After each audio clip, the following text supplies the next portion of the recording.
Hi, everyone. This is Raquel. Hi, and this is Jennifer. Welcome to Madness Cafe. This is a feminist podcast where we talk about women's issues, politics, and health and wellness. And where those issues intersect. Hey, everybody. Welcome back to Madness Cafe. This is episode 3 in our series on ending gun violence. And today we are joined by the lovely Kristin Song. And Kristin became a gun safety activist after her 15-year-old son, Ethan, was killed with an unsecured gun in his best friend's house. After learning that the negligent gun owner would not be charged, but instead his 14-year-old son would be charged with manslaughter, Kristin was determined to strengthen Connecticut safe storage law and put the responsibility on gun owners instead of the children. Kristin's unifying approach in Connecticut was instrumental in bringing together both parties to put aside their affiliation, leave their egos at the door, and keep kids safe. Ethan's law requires all guns to be secured if a child or unauthorized person can gain access. It passed with overwhelming bipartisan support. Kristin expanded her mission to keep kids safe to the federal level. Ethan's law was introduced in the Senate and House in 2021. Kristin testified in front of the Senate Judiciary Committee in May of 2021. And as of now, Ethan's Law has 205 co-sponsors and 100 organizations have stepped up to endorse Ethan's Law. So Kristin, thank you very much for being with us today. Thank you for having me. Welcome. I know that this is not an easy discussion, and I'm really appreciative of you being here and taking the time. I wonder if you would be willing to tell us about Ethan. Sure. Ethan was my third child. He had just turned 15, and that morning we headed off because he was finally going to get his braces off. He was that child who had every contraption in his mouth, and so he was really, really excited to finally be turning that corner. And after we got his braces taken off, I snapped a picture of him and I sent it to my husband and Ethan's father, Mike, and I said, look, no braces. And he was just so happy that day, and he wanted to go out to breakfast to celebrate. And it was a school day, and I really toyed with, you really should go back to school. And for some reason, I just said, you know what, let's do it. And I'm so thankful I did. We had probably the best conversation we've ever had in our life together.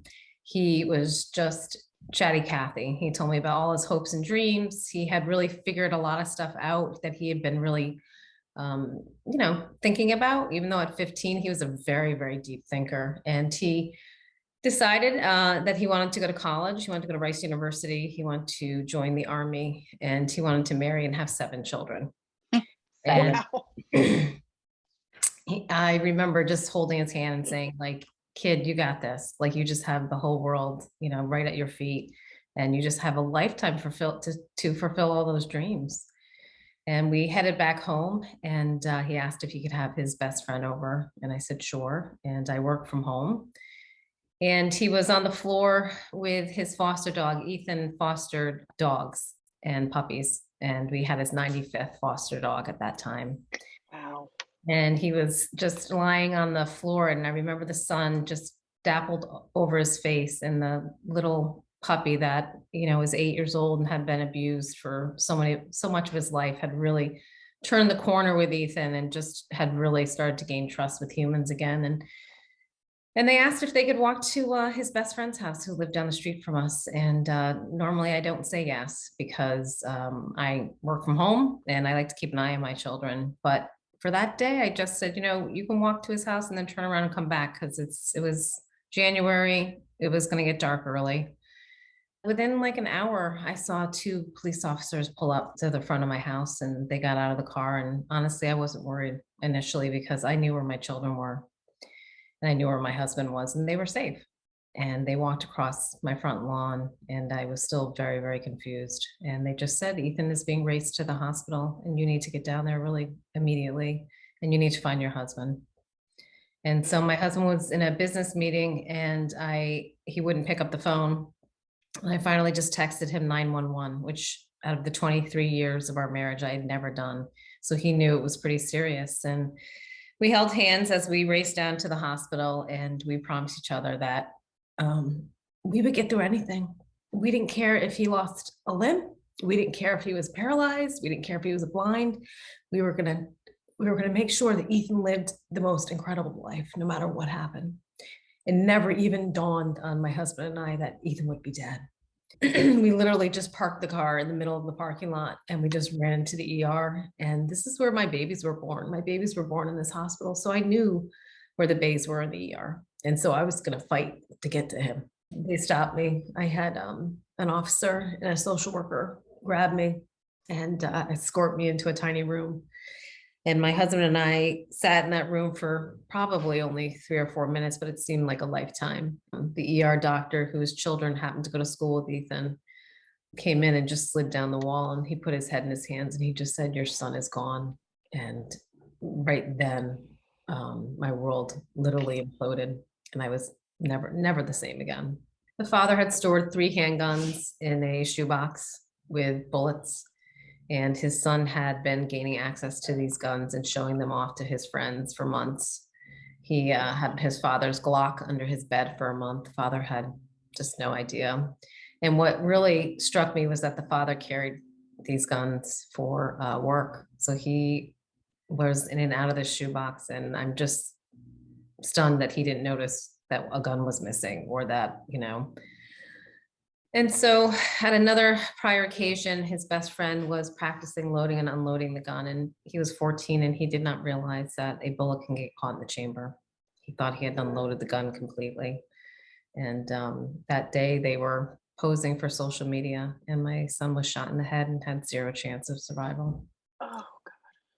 Yeah. So our our lovely little life had really turned into a nightmare. It really did. There's really no way around it, honestly. Kristin, I'm so sorry. But thank you for sharing your story with us and being so open about that. Yeah, I've told it a lot because, like my bio stated, after I realized that the gun owner, who is the adult in the house, was gonna have 0 consequences, that really did not sit well with my husband and I. In our house, the buck stopped with my husband and I. We took responsibility for our children's actions in our home, and we took responsibility for friends coming over, and we made sure that they were safe in our home. We realized that Ethan's death was not an outlier. It was actually a very common occurrence, and that was really what started me off on this mission, because 8 children a day are gaining access to guns and they're dying. Oh my gosh. And the suicide rate in teenagers has tripled. And the number one go-to is the gun, because they know it will be successful. And then the school shooters, 76% of all school shooters gain access to an unsecured gun from home or a relative's house. And they're walking into schools and hunting and slaughtering innocent children. So right there, just in those 3 buckets alone, if people just secured their weapons, we could just drive down the deaths dramatically in children. What did happen to the father of Ethan's friend? Did he eventually face any consequences at all? He had 0 consequences, and in fact went on vacation 2 weeks later. Oh my God. And basically, I remember my husband and I sitting with the prosecutor, and I said, "He's going to step up and take responsibility, right?" And she was like, "I don't think so." And I'm like, "What? Like, are you kidding me? Like, this poor 14-year-old boy who has been best friends with Ethan since 4 years old. They were best friends for 10 years. Watch his best friend dying on his bedroom floor, and you're going to throw your kid under the bus." That's exactly what he did. Oh my God. The trauma for that kid as well. Yeah. Totally. Oh my God. His son was charged with manslaughter. Oh God. So is that little boy in jail now? No, Connecticut has a really lax. And by the way, we had no, we did not want Ethan's best friend to go to jail. They were stupid teenage boys, just like a gazillion before them and just like a gazillion after them. Right. So we were really adamant that it was the father who should, Dan Markle, who should step up and take responsibility. You know, he brought those deadly weapons into the home, and it was his responsibility to make sure that, especially teenage boys, 2 weeks prior to that, he had taken Ethan out in the backyard and showed him how to shoot a gun, and without our permission or knowledge. So at that point, the boys knew there were guns. You know, Ethan knew there was guns in the house because this was the Of cool father, course. you know. And he knew his mom and dad were not going to take him shooting because that was not something we thought was appropriate for a 15-year-old boy. Just wasn't part of our culture or our life. But it didn't mean that he couldn't at some point. You know, we had actually talked about it, and I told him I thought, 14, 15 was really too young to be handling such a deadly weapon, and that maybe we could revisit at 18, when I felt he was a little bit more mature. I knew he was thinking about guns, but I just never in a million years thought this was the kid who was not the child I was worried about. He was not a huge risk taker. He was a homebody. He loved to be with my husband and I in the middle of us on the couch watching a movie. He was not someone I really worried about, engaging in risky behavior. So how did Ethan's law develop? So what happened in the state of Connecticut is that the law required only loaded guns to be locked up. And the prosecutor's like, well, how can I prove that like Ethan or Shane didn't, load the gun? How do I know that it was stored loaded? And so we really upped the age because, with the new research about teenage brains, it's taking so much longer than we thought. So we just upped the age to 18, and then we made sure we added loaded or unloaded. So basically, if you have this law only applies in 2 circumstances. One, if you have children in your home, whether they're visiting or living. And the second home that needs to secure their weapons is if you have unauthorized people. For example, Joey gets out of jail and he lives with you for a year. Well, Joey's a felon. He should not have access to a gun. So it really only applies to 2 sets of homes. And then what happened was my husband and I were chatting one day, and he was like, so what do you think? Do you think like other states have safe storage? And my husband made this map, and I can send it to you. And it's a map of the entire United States and what safe storage laws they have or don't have. It's a hodgepodge. There's probably half the states probably have no safe storage. So nothing happens. Sad to say, but I'm not surprised by that. Yeah, I was a little surprised because, it's really unique because if like when I was lobbying Republicans, I'd say if you put your child in a car, your infant, and didn't put it in a car seat and you got in a car accident, you would be charged. You would be charged with negligence because that you're required to place your child and strap your child into a car seat, not because Big Brother's trying to enforce all these rules and laws on you, because we realized that children were being propelled through windshields and they were dying. And so that has dramatically reduced the deaths of children in car accidents. And so, there's case law. I mean, there's cases all over this country of parents who fail to secure their children, and they get into a car accident and they die, they go to jail, because the message has got to get out there to all parents that you have to secure your children. And so it's the same kind of theory or philosophy with secure storage. Is we need to start getting out that message to all gun owners who have children or unauthorized people living in their home that you have to secure your weapons. It's not negotiable. We felt like a federal standard would kind of help set that in motion. And the pushback from the Republicans is, they don't want to mandate. Well, my response is when it comes to children, we mandate all day long. We mandate, I could give you a gazillion child safety legislations that we've passed. Again, not because we want Big Brother like breathing down your neck, but because we realize children die in fires, children drown, children get into medicine, just all of those things. We do that because we love our children and we want to protect them. And so guns should not have a carve out from that. There shouldn't be an exception for guns.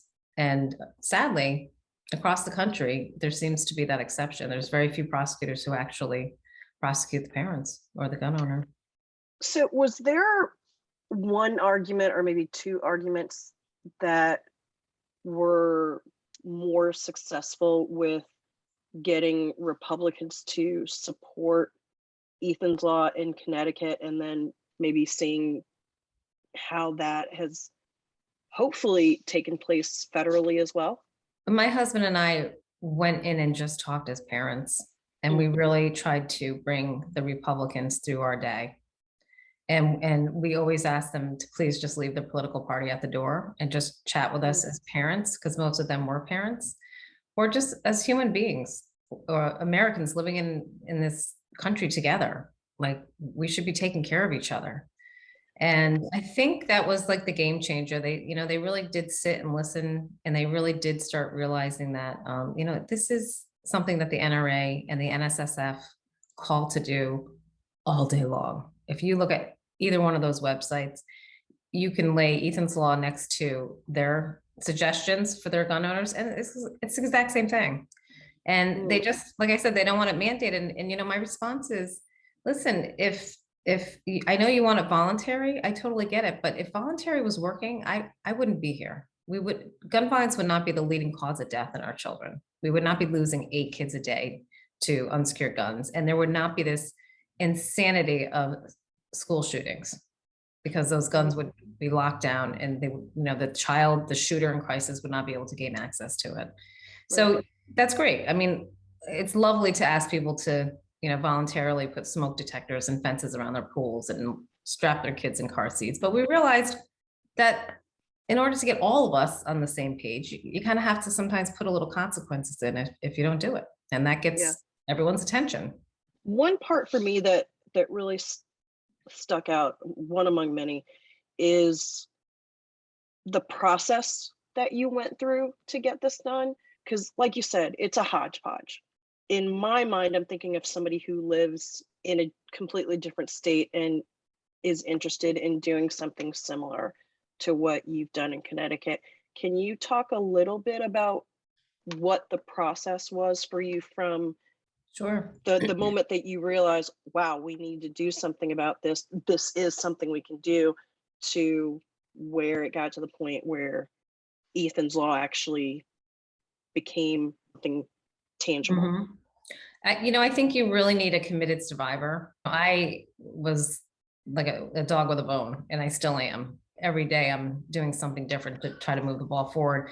And so if someone's interested in doing it, you really look for a legislator in your state who is interested in safe storage and who will champion it, not just go, yeah, okay, I'll submit the legislation, and then someone who, and then be strategic about it, start gathering, talking, meeting. I've met with over 120 Republicans on the federal level. And I've met with almost every single Democrat in the House, and I'm almost done with every single Democrat in the Senate. So that's what I mean about, I have a core people of maybe 6 people that lobby with me. It's a very, very small group. We have no funding. We have no staff, but we're very committed into getting this law passed. And it was included in the package for the House, and it was passed out of the House. And the Senate has not picked it up yet, but that doesn't mean they're not going to, because there's going to be another school shooting, and we're going to find out that shooter grabbed his gun from home and it was unsecured. I mean, this is going to continue. This is not going to stop until this country steps up and decides that children should be our priority. So then you kind of just lobby, and and then you gather, like the Moms to Ban Action jumped in, and Brady jumped in, and Gifford jumped in, and my bio's old. We have over 300 organizations who've stepped up and are endorsing Ethan's Law. We talked to a lot of police officers. You want to look at, the Republicans have a strong respect for like police officers, military. We tried to bring a lot of those people in too, because and gun owners. The difference in the federal lobbying is I now have gun owners who have contacted me and said, I want to lobby with you, because that's important. Yeah. Oh, totally important with the Republicans, because the NRA does not speak for me. We do not agree with what they are doing to this country. And if you grew up with the NRA, this is a completely different organization. They prided themselves into fighting for safety and keeping children safe and responsible gun ownership, and only people who really understand the power of the gun being able to access the gun. And so that's been a real big game changer, because honestly, we have conservative Republican gun owners lobbying with us now, because they're just disgusted, by what's happening. It's proof that regular people can affect change. Totally. I can't stand when people say, well, I'm just one person. I remember it was, we started lobbying for Ethan's Law on the federal level, and then the pandemic hit.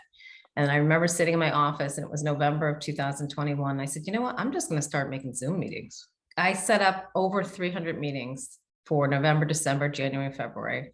And there were some days I had 10 meetings. And so I told my story 10 times. And those were days where, I was super, super traumatized. But I would not give up, because the next day I would get an email from another parent who sent their kid to their ex-husband's house, who didn't secure their gun. And that child took the gun out and shot himself in the head on the beach. And, and these are the emails, the Facebook messages, the texts. Because I'm so outspoken about this topic, I get contacted a lot. And so, that just fires me up again, because every day we don't start creating a cultural shift to start securing our weapons, we're losing 8 more children, and we're having another school shooting, another massacre. We can't stop. It's just like the drunk driving. We cannot stop until we create a cultural shift, so that a gun owner comes in the house and says, and I'm not kidding you, I've had people call, my husband stores his loaded gun in between the couch cushions where my children play video games. My son committed suicide with my husband's police firearm, and we're divorced now, but he still will not lock up his gun. And I have 2 children that I have to send over to his house. And my other son, who was in crisis after, her son killed himself, found the loaded gun in the car. I mean, it's just, these stories are just, it's daily occurrences. My 3-year-old found the gun and shot my 5-year-old. That's what needs to stop. I like the way you use the word cultural shift, or the words cultural shift, because so many people, whenever this issue comes up, they say, oh, it's about the guns. You're trying to take the guns away. And they get so caught up in that and almost can't hear another sentence after. How did you decide to approach it from that standpoint? So we were just invited to the White House last Monday, and we're standing in line, and this group called 1776, I'm not sure if you've ever heard of them. Yeah. They claim they're nonpartisan. Anyways, they were chanting at us. Here's this line of people waiting to get into the White House, and all of us have either lost a child, a husband, a wife, a mother from gun violence. And they're, saying the most obnoxious things. And, my husband walks right over to him and shakes the guy's hand and says, hi, I'm Mike Song. And my son, Ethan, was killed with an unsecured firearm. And they immediately stop chanting and they start having a conversation. Oh my gosh, like, what are you talking about? How did he get his hands on a gun? And then they had this really incredible conversation. And then, by the time my husband walked away, they were like, I am so sorry for your loss, ma'am, I'm so sorry for your loss. I'm so sorry Ethan died. That's exactly how my husband and I approach it.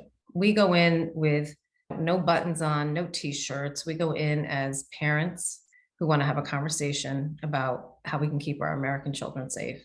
And I've had very, very effective conversations with federal Republicans. Unfortunately, there's so much external pressure on them. They're very nervous about stuff. It's like we need to get to that, where that pressure is coming from. We need to get to that point and speak up. How do we do that? Well, you got to get the money. You got to get the money out. Yeah. So if the NRA money dried up or wasn't allowed, or the same with the NSSF, those Republicans would be freed up, a lot of them, and to just do the right thing. And a lot of it's from, the top down, because we've gotten to such a incredible divisive political scenario. This is probably, I think, the worst it's been. Yeah. Unfortunately, it's bad. Unfortunately, this is the time we were lobbying.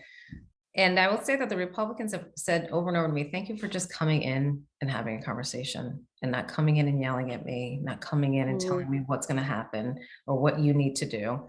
And just saying, like, how can we work on this together to keep our children safe? Because honestly, I'm not fighting for my kid anymore. My kid's dead. I'm fighting for your kid. I'm fighting for your grandchildren. I can move on with my life and just, do my own thing. I don't need to be involved in this. This is a horrible, horrible arena to be involved in. You get trolled, you get, bullied, you get, it's never ending. And so this is something that like, I don't get paid $1 to do any of this. I've never taken a dime to lobby, but it's just so important to me that, I realize that we just need to start talking to each other and Yeah. stop yelling.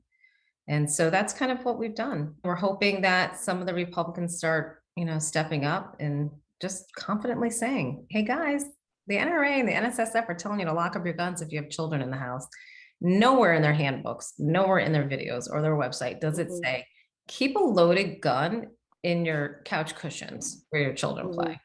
God, no. Right. We've mentioned the NRA a number of times, how they say, or at least used to say, keep your guns locked up, be safe.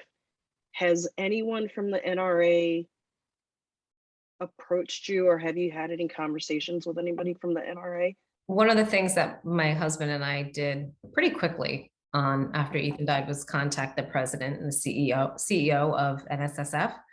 They are actually located in Newtown, Connecticut, about a mile down the street from Sandy Hook.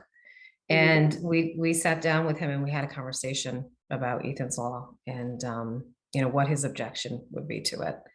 And basically he said he will never support it because they are so afraid of gun safety legislation being passed and creating this avalanche laws that get passed that they believe infringe on their right. So protecting their own children or protecting their loved ones or even themselves, it's not important enough for them to support this law or any other gun safety measurements. I think, if you talk to Joe Bartosi, he probably locks up his guns and ammunition in 2 different safes.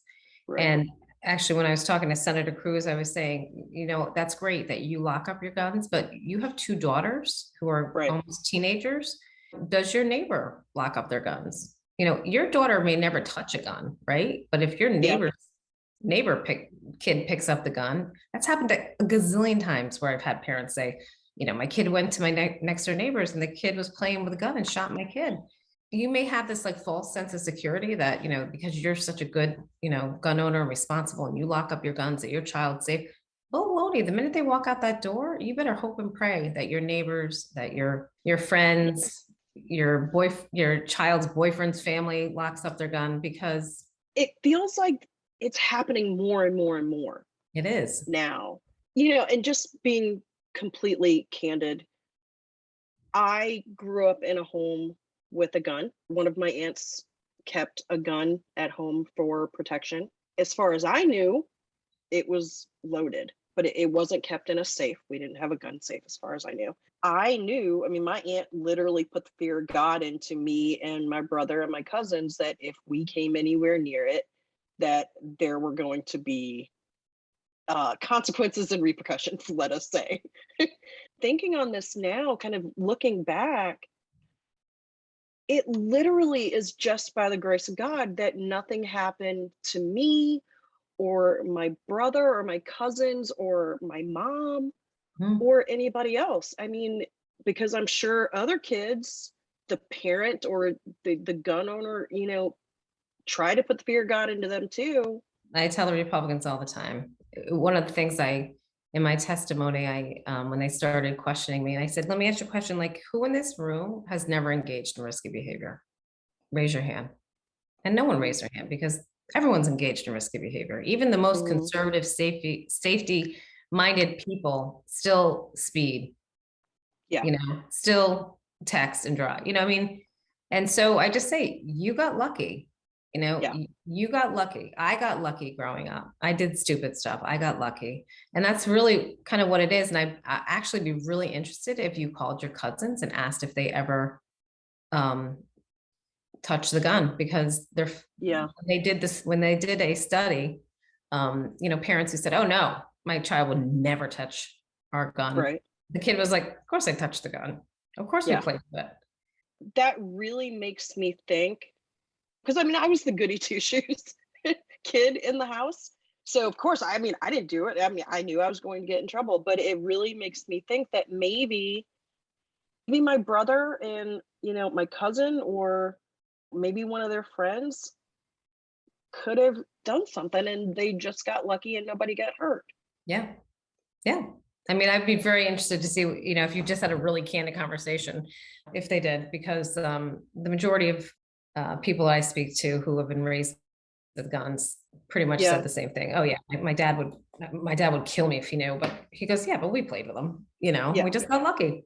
God, that's just so upsetting. If you could talk about your meeting with Senator Cruz.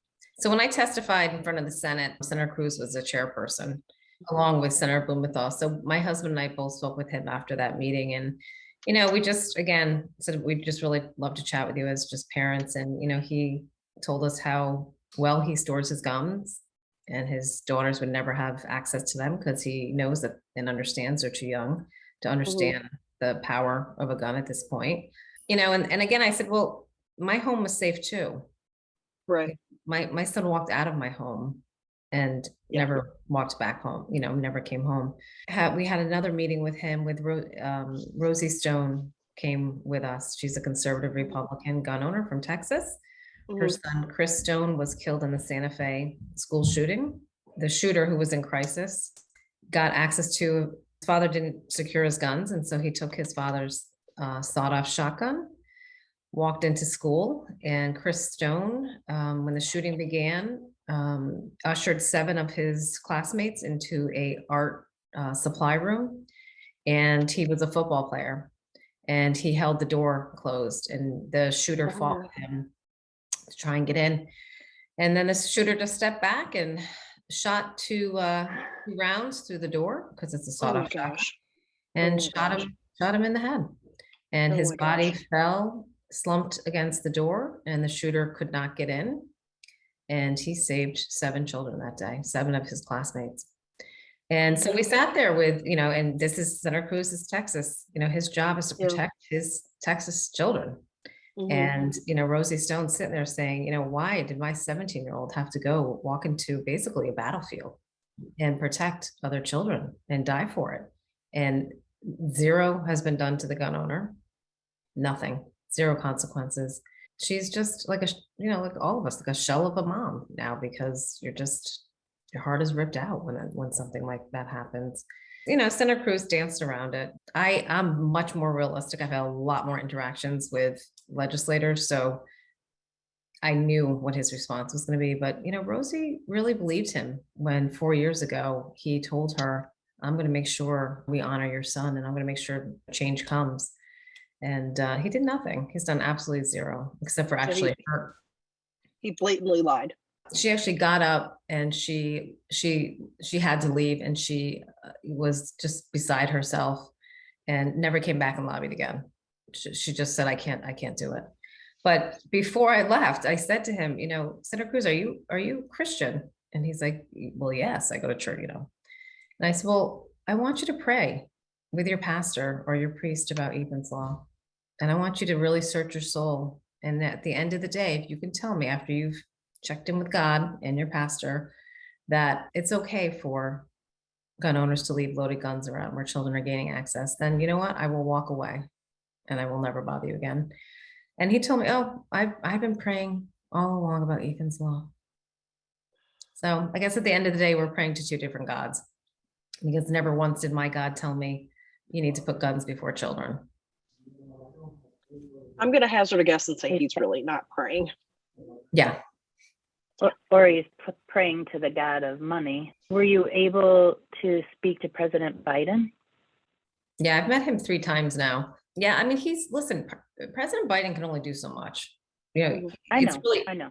Yeah, I mean, it's really Congress's job to get this legislation to his desk. And I don't know if you watched his speech last Monday. He talked about safe storage for like a minute and a half, which is just absolutely incredible, because when we started lobbying back in November of 2021, nobody was talking about safe storage. Nobody ever mentioned it. Nobody ever talked about it. It was never even part of a conversation. And the fact that, like, my husband and I we jumped up when he started talking about safe storage, we like jumped out of our seats and we were like clapping because we were so excited. It finally is coming off the lips of the most, powerful person in the world. That momentum alone is just incredible, that we took it from a law that no one knew about or talked about. We fought so hard to get Nancy Pelosi to make it a priority, because initially it was not going to be included. And we just called everybody. We called celebrities. We called, if your uncle worked for Pelosi 3 years ago, we just bombarded her office and the leadership, Representative Hoyer. And we were relentless until they finally were like, stop calling. We got it. And we're gonna include it. And that morning I got the text, my husband was traveling, and I got the text from my good friend Poe Murray from Newtown Action Alliance. We've been like just two soldiers. And I got in my car, I was in my pajamas, and I got in my car and I drove to the cemetery. And I told Ethan, we got it. We got safe storage included. And I just sat with him for a while. And 2 weeks later, it was passed out of the House, which was just incredible. It's historic legislation, and it really started from just a couple of moms who were tenacious and committed to fighting for our children. I mean that it's now a law in Connecticut? It's definitely a law in Connecticut. It's been a law in Connecticut since 2019. This is the federal. So that's why I was just down there last week lobbying the senators to start supporting Ethan's law. Right. And it would absolutely get passed if Manchin and Sinema would stop standing in the way. They are basically the logjam because they will not get rid of the filibuster. And so while they tout their power and their moral compass about how they're doing the right thing by not getting rid of the filibuster, our children will continue to die. I do think that what you said about culture change and having President Biden say what he said, it is a very positive step, because you're the third in our 4-part series, and all three of you have mentioned the safe storage. All three of you have mentioned that when our children are home with us, they're sort of in a bubble, but when they're going out into the world, we don't really know what's in other people's homes. We have no idea. And all three have said something along the lines of, ask the questions of other parents. Do you have a gun in your home? Is it safely stored? Before launching into this series, even though I was on the bandwagon to advocate for sensible gun laws, I had no idea. It never occurred to me to talk to one of my friends' parents and say, do you have a gun in your home, and how are you storing it? And I realize it could be a really uncomfortable conversation, but I also realize it could be the uncomfortable conversation that saves a child's life. And the trauma for the child that pulled the trigger, I can't imagine that kid is going to have an easy go of it either. Mm-hmm. I mean, I just can't imagine what's in store for him.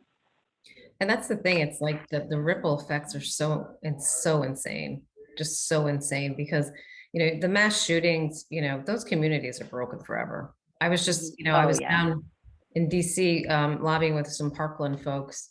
It's almost been, my son died 2 weeks before Parkland. So he died January 31st and Parkland was February 14th. So literally 2 weeks to the day. So we're kind of in the same boat, in the same of like the grief process and, whatever the time frame. I said, well, how's your community doing? And all the Parkland families basically moved away, which I totally understand. The trial for the sentencing for the shooter begins tomorrow in Parkland. So you can't even move on with your life because you get sucked right back into it. And then your other children, you pray and hope they don't medicate or worse, commit suicide. Your marriage, the strain on your marriage is intense. No one prepares you for losing a child. My old friends, I don't even see anymore because they're not in the movement. And so I have no time or energy to talk about redecorating kitchens or listening to how their children are going on to college. That stuff, that was my old life. My new life is, my new family is all advocates who are in this fight to make sure that we get it done.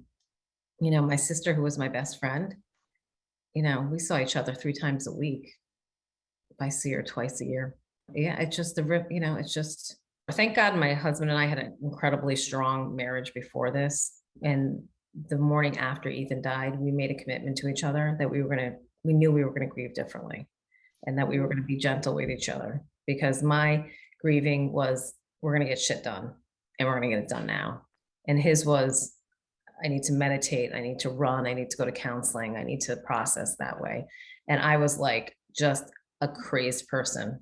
I painted a wall in my office with blackboard chalk paint, and I just started writing out all the ways I was going to honor Ethan, and I got to, like, right now I'm on like 300. Every time I write 50, and when I get those done, I write 50 more. And so for me, it was all about action, having a game plan, moving forward, saving children. For him, at first, he was like, "Oh, like that's so intense for me." And so he initially he wasn't on board. He was like, "I think you need to chill, and I think you need to start like doing other things." But that was the way that I could continue to love Ethan. That was just the way I could do it. That was the way that gave me, allowed me to breathe a little bit during the day. If I, so for example, on his birthday or holidays, I work all day. I'm lobbying, I'm sending out emails, because to me, that's the only way I can get through those holidays. So we're all so different. Do you have other children, right? Yeah, 2 children. How do they cope?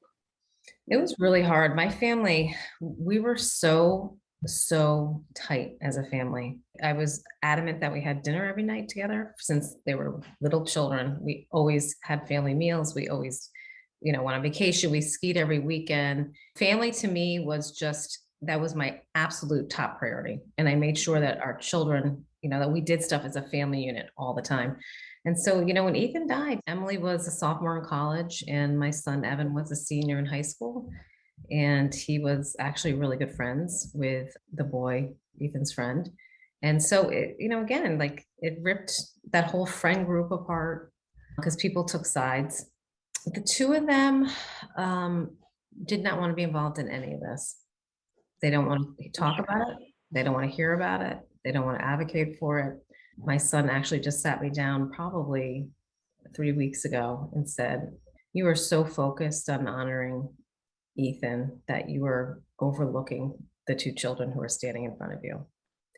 And that was a really hard conversation to hear because I thought I was doing great. I thought I was like, but he said, "Mom, when I talk to you, half the time you're thinking about like what senator you need to get back to or who you need to send an email out to." And he said, I'm right here. I want to spend time with you. I want to talk to you. I want you to be present." And initially I was just pissed. I was like, oh my God, and then, he's right. And this is what happens, is that you become so focused on honoring and loving the child that has been taken from you. You're overlooking the children who are still alive and still part of your life. So, they talk a lot about how they miss their old mom and how they wish she would return and come back. And that was another hard conversation. I had to just say she really died when Ethan died. I tell people my DNA changed completely. It was a big transition because they lost their brother and they kind of lost their mom too, because she became someone really different than what they were used to. But they're doing, I'm really proud of them. My daughter's a nurse at Mass General in Boston, and my son just graduated Boston College and is going to be working for Dell, and he's moving up to Boston. So they're going to be like a 5-minute Uber ride from each other. And I'm really hoping that they can develop a much tighter relationship outside of the family unit. So I'm excited that they're close to each other. They can lean on each other. Things get intense. Well, it sounds to me like the fact that they were able to have those conversations with you, even though they were incredibly difficult, that says a lot about the strength of your family, even now, that they were able to sit you down and have those conversations. Hopefully that provides at least a little bit of hope. Yeah, listen, my kids are going to go off and they're going to do wonderful things. They were raised with such a solid foundation that they had a lot of that to lean on. And my hometown was just absolutely wonderful to them.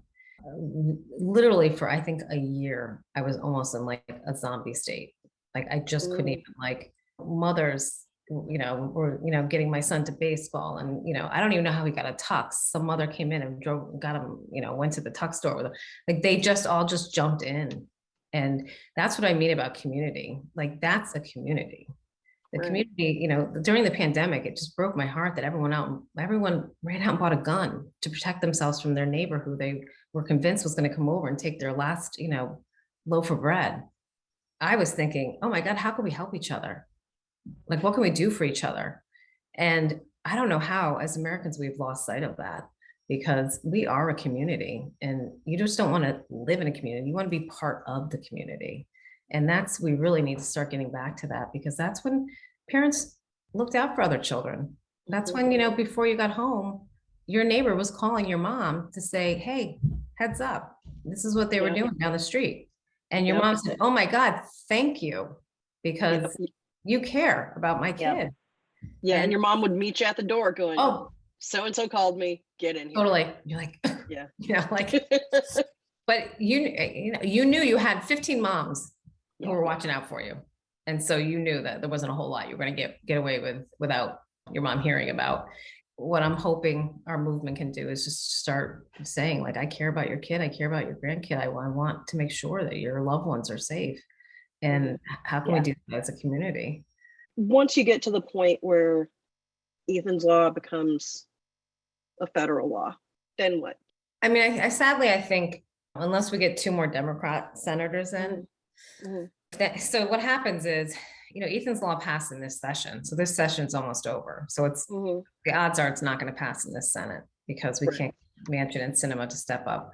And I doubt any Republicans will vote for Ethan's law, because they just can't do it. Then next session comes, and if we lose the House, we got to pass it again in the House. See, it just starts the clock over.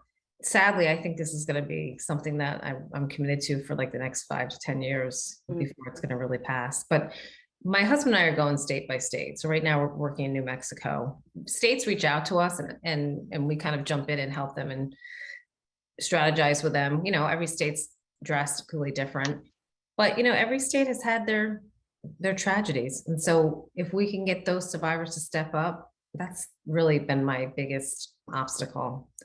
It's very hard to get survivors. It's very hard to get moms or dads to come and lobby and talk about the worst day of their life over and over again, and have a Republican tell you, like Rep. Roy did from Florida, told me that Ethan's law is bullshit.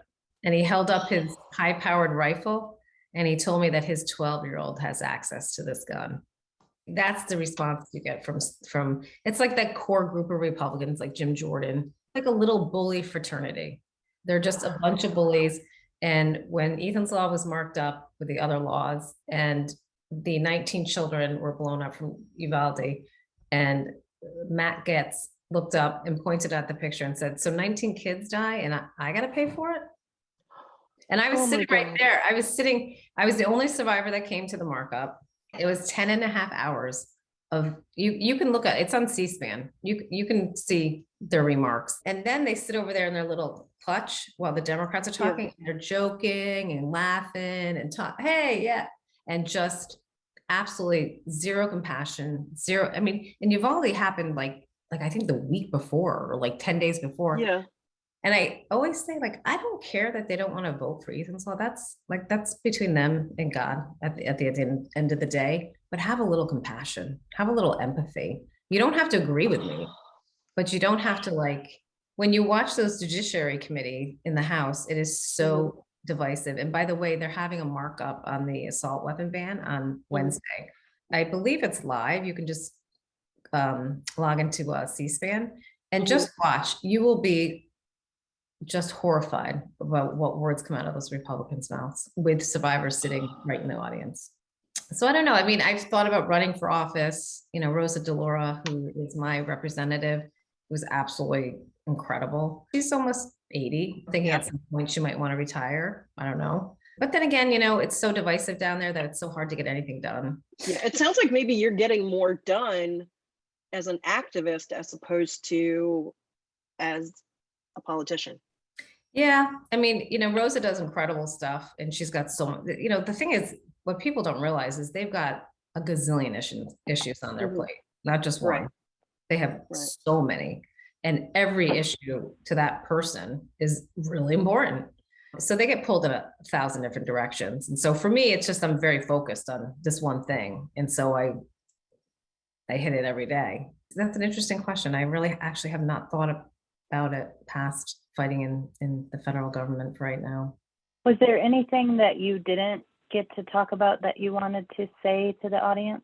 One person can really make a difference. And I tell people, even when you call into your legislators, all of those calls, all those emails, they're logged in. And the other side, the NRA and the NSSF, they have really, really loud activists. And so they, these representatives hear a lot from them. And so we need to make sure that we're as equally loud and as tenacious and as committed. So because if they see that 10,000 calls came in against, the gun safety legislation and 3 came in to support it, that hey, my constituents don't want this. I represent my constituents. I can't do it. Your voice matters. And they do listen and they do log everything in. So don't shrug your shoulders. Do not tell me that there's nothing you can do. Of course there's stuff you can do. Even if it's just supporting people like me to free up some of my time so I can do some of the other things that I need to get done. It's actually interesting that you bring that up, because I had no idea that they logged those calls. And I have had a lot of people say to me, what difference does the call make? I've actually been a little bit, I'll admit to everyone, a little bit fearful about making those calls. So we do, Newtown Action Alliance does a lunch and lobby on every Monday, and I can send you the information. 100 people will get on, and you get your list of people that you're lobbying for that day, and you just call or you just email. They log it all in. You're talking to an intern. When you call, you're just talking to an intern. They sit on their computer and they log in all your information and what you're calling about, and then they present that to the legislator. Hey, we got 500 calls today for Ethan's Law. We should start. And then, by the way, that's how a lot of these legislators too, besides meeting with, but they also got a ton of calls because we had our folks out calling every week. And so we'd walk into like a legislator's office and I'd say, I'm here to speak to so-and-so about Ethan's Law. They go, oh yeah, we know. We get those calls every week. And it cracks me up. I'm like, yeah. That's so good. That's so good. Oh yeah. It's awesome. And that's what I mean. Like the lunch and lobby is great, because if you're like, hey, listen, I have a half an hour a week. That's all I can do. The lunch and lobbies are 2 hours. They give you the list. They give you the phone numbers. They give you like the talking points, and you can email or you can call, but at least your voice is going to be heard. At least you're going to be moving the ball forward. Yeah. And some organizations too will not just give you talking points, but will give you a script. And then some organizations, you can actually do texting as well. Exactly. So there's lots of ways for people who are like, ooh, I'm uncomfortable talking on the phone, or, oh, I don't know what to say, or I have 10 seconds on my way to another meeting. I mean. Yep. And, it's a minority on the other side, but they're loud. They're loud and they're really committed. They're fiercely committed. And so, very strategic. And we kind of go about our lives, like we're just like, well, I have a full life. And so these people are literally like, they are so scared about losing their guns that they will pick up that phone every day. And none of this legislation is taking your gun away. Even the assault weapons ban, it's really a freeze. They're not going to go and take the assault rifles back. I think they said there's 10 million assault rifles now that have been sold in America. There's still going to be 10 million assault rifles out there, even if we froze the sale of them today. When they say, well, Beto O'Rourke said he's gonna do a freeze on assault rifles. He's taking my guns away. They're not taking anyone's guns away. They're gonna just do a freeze on selling them in this country, just like they did with, by the way, the machine guns. If you want to buy a machine gun, you have to go through a whole process, and you can still get it. You just have to go through a whole process to get it. And so people don't do it because it's hard. We could do the same thing with assault rifles. If you want an assault rifle, you have to go through a whole bunch of processes to get it. You can still get it. It's just going to take you a little bit longer. And yes, it's going to be an inconvenience, but you know what? It's going to weed out the kids like Parkland, like Sandy Hook, like the one that just happened in Uvalde. It's going to weed those kids out because they're not able to get through the process. And so the law-abiding citizens will get their assault rifle. And the ones who have no business having one because they're not mentally sane or fit will not be able to get it. And that's what I mean. Like this country is at a tipping point. It really is, because you can't go anywhere now. There's no place that's safe. Mm-mm. No, Nope. there's not. I tell people, you got to stop complaining and you got to get involved, because I know that you think it's never going to happen to you. Did you think my little town with an all-in mom who worked from home, I was involved in my children's life at nauseam, all the time. The fact that my child could walk out the door and get killed is just, it's like he probably had a better chance of getting struck by lightning. Same with Parkland. You have this affluent town that has security. Yeah, or in Buffalo, people are just going to the grocery store. And I actually see it differently. I think that if my children's school, it hasn't happened yet, it's only a matter of time if we don't do something. I think that every day when I take my kids to school. And by the way, you should. You should, because just like you said, it's only a matter of time.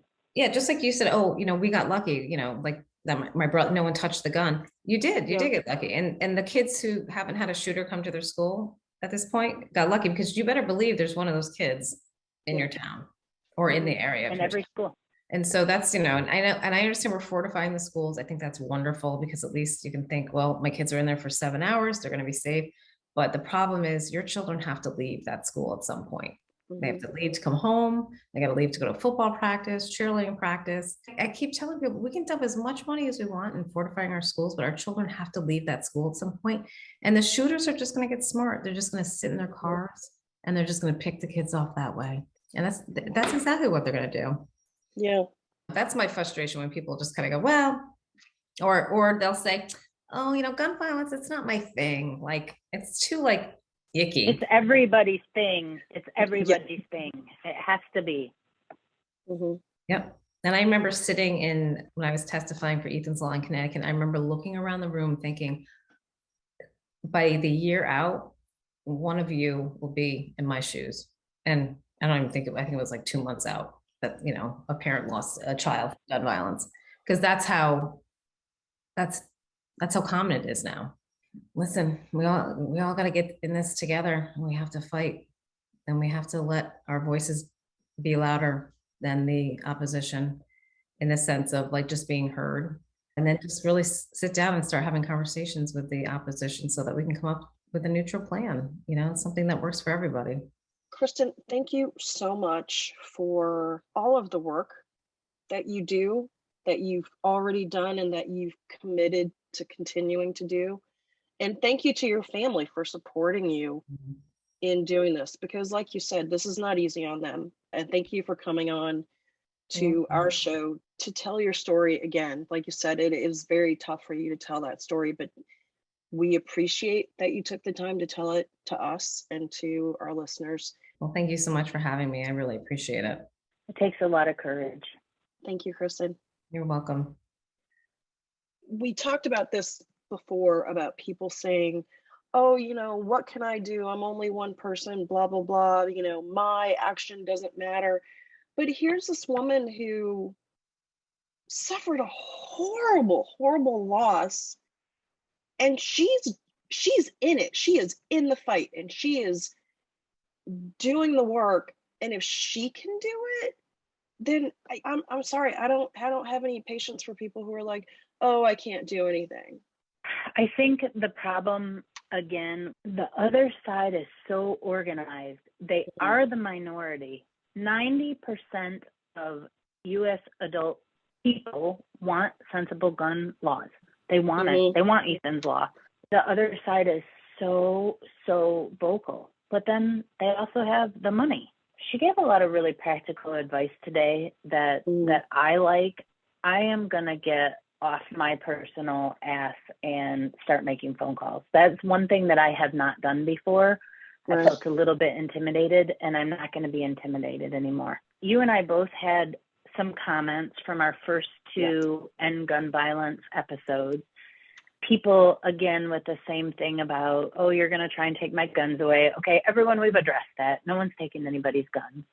And the second thing is, people are saying, okay, then what do we do? And I think sometimes people we talk to want a very simple one solution only.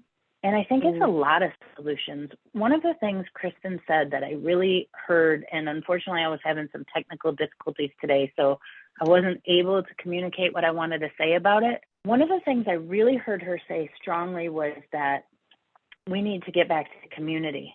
There was a time when in our neighborhoods, we took care of one another. And you and I have said before in episodes that we believe a lot of this homegrown terrorism has to do with, sorry to say it again, but young white males who are not connected to community. And I'm not trying to blame parents. I'm not trying to blame teachers, because everybody's got a lot on their plate.